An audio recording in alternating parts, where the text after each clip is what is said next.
Hello. It has been a while, hasn't it? Insert joke about being lazy here. Why does the script say that in asterisks? Whatever. I've decided to try scripting a video, so if the script is poor, be glad it wasn't the 40-minute tirade I went on when I had no script.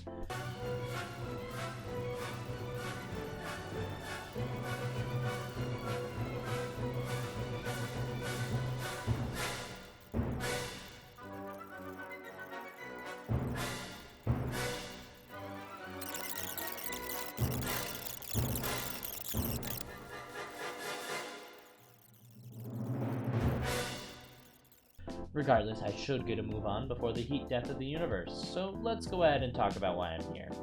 And no, not why I exist, I mean why I am here on YouTube after months of not uploading. Talking about this fan game again. Simple, I got a massive update which completely invalidates my previous video. Sure hope you didn't learn anything from that video since it's all useless. Anyway, with change comes a need for a new tutorial. Today I'll be going over every new plant, discussing their pros, cons, and if they're viable for endless mode runs. If this video does relatively well, I can try to do the same for the rest of the plants. Anyway, without further ado, let's get started. First off, lily pad. S tier. This should not be a surprise to anybody. Beating pool without lily pad is a pointless quest. Waste of time. More idioms to describe the fact you really shouldn't do it. Likewise, it is very important in endless mode too. Before moving on to the next plant, let's talk about strategy. Just because you have a lily pad doesn't mean you have to place it. In fact, I have found a lot of success in completely ignoring the water lanes until absolutely necessary. Place sun producers on the top lanes, then when you start running out of space, then move to the center. This helps you start stronger, and the most important thing you can do to have a better chance at beating the level. After all, the most important part of the game is the early game. Next is Tangle Kelp, only 25 sun and insta-kills all zombies. This plant is basically a better potato mine, but more situational since it only works in water. Since it doesn't need any time to be primed, it is tempting to place these on top of a zombie you want dead, but you can also put them further away to help stall the next horde of zombies out longer. You can also place them at the start of the pool to spawn camp necromancer zombies and prevent them from getting a chance to screw with your defenses. If you're looking for a plant to put into your defense, this is a solid choice. Next is Narcissus. Although, from the fact no one can seem to remember their name, don't expect praise for this plant. It shoots at a moderate pace, does pitiful damage, and has a decent stun, all for 50 sun. It can be placed on water or land. The main issue this plant has is that it is 100% supportive. And while that isn't a bad thing, it makes it very difficult to get much out of its seed pocket slot and tile where you plant it. There's always something better to bring than this. It's just the unfortunate truth. However, there is a small niche where it shines the best. Imps. Bane of my existence. And the only reason why I die wave 2 of Endless and not wave 45. More on that later. Imps move fast enough that potato mines don't consistently counter them, and Tangle Kelp might not be able to handle one on land.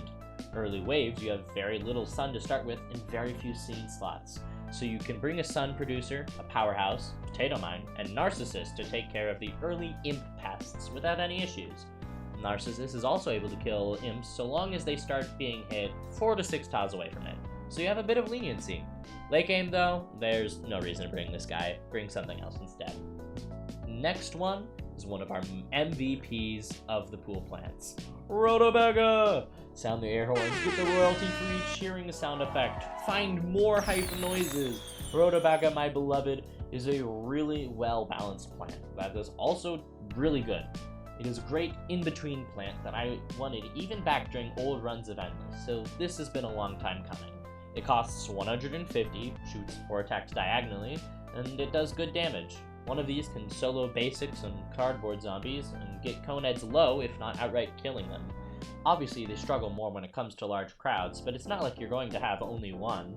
These attacking plants are great when put in front of your sun producers, and are even effective when a walnut is in front of your front column of them, unlike some other plants I will mention soon. Their good damage, low recharge, mid-range cost, and multi-hit potential makes them a great mid-range plant that we desperately needed. since Pea Shooter was too weak and Repeater could sometimes be too expensive. Now, one Rutabaga can help handle early to mid game, while a bunch of them can handle late game fairly well. However, later waves this will not necessarily be true. They are weak to most special zombies though, since their lack of horizontal attack makes them prime for Gardener zombies, Necromancers, and Torch zombies, even more if you don't have a large field of them set up. Overall, it's a really good plant. I could talk more about it, but we have another plant to get to. One far more overpowered than Rutabaga. Alright, less fanfare this time, but still just as powerful of a plant. Repeater. It might cost 300 sun, but it is super worth it. Due to the fact that it changes which lanes the peas go into, you have a super compact 3 pea shooters at once that covers 3 lanes. That kind of power is massive, especially in Endless. However, it is very weak against early hordes since it will split its firepower and could take too long to take out large threats. Still, this is easily one of the best plants to take, and I recommend taking it every time. Compared to all the other plants in this update, it can easily trivialize the other plants, and in my opinion is a bit too powerful. That's why I would like to appeal to actually nerf this plant, increasing the cost to 350 and increasing recharge time to be closer to that of a power plant like Bowling Bulb, but a little shorter. Next up is, in my opinion, the best plant in the game. Magnifying Grass. 25 sun, medium length recharge time, 25 sun to attack, really good damage, able to one-shot normal zombies, 2-shot cardboards, 3-shot cone heads. The issue this plant would normally face is that it requires constant management and sun intake, but this is countered by 2 things. First, it is an amazing stalling plant. You don't have to immediately kill zombies as soon as they come out. You can wait, allowing you to build up more defenses, collect more sun, and get a net profit every horde. Second, it is compact, and you only need 5 of them to be completely set on defense for the rest of the day. This means you can just keep spamming sun producers in front of your magnifying grasses until the entire board is filled with sun, and you have thousands stored up. Overall, this one plant, combined with good sun management, can beat every level in the game without issue. This means that, like 3-peater, I think it needs a nerf. My idea for a nerf would be to reduce the damage so it 1-shots imps, 2-shots basics, 4-shots cardboard, etc. This would make it a little worse in the early game and much more expensive late game. It also does the same thing of doubling the cost of shooting using magnifying grass, but makes it more controllable in case there are other defenses other than magnifying grass, like maybe a Rutabaga damaged it a little. This also means the player can use magnifying grass to instead take out important targets without being forced to use more sun than they are willing. Alternative ideas could be that as you use magnifying grass, its damaging decreases, forcing you to replant it over time. Another idea is to increase its starting cost to 75, making it a lot harder to spam out early on. Moving on, since there's only so much time before you stop paying attention, how about a lightning round? Tallnut, decent plant, might be more useful next update. As it stands, it isn't too useful in Endless since it only protects against Balloon Zombie and Rocket Zombie, who are both easily handled by the 3 good plants I already have mentioned. Just bring Walnut instead. Guacodile got a massive nerf coming into PVZ ND. Oh, that line doesn't work anymore. When I first wrote this script, Guacodile actually had a massive nerf in PVZ ND, not being able to do his charge attack anymore. He had to have a large charge up, wind up kind of situation before he could actually use that ability, which made it pretty dang useless. That actually got removed between me writing this script and recording it. You can really tell how long that must have been. So now, my original opinion of Guacodile is pretty much irrelevant. I would say Guacodile is just as good of a plant as it was in PVZ2.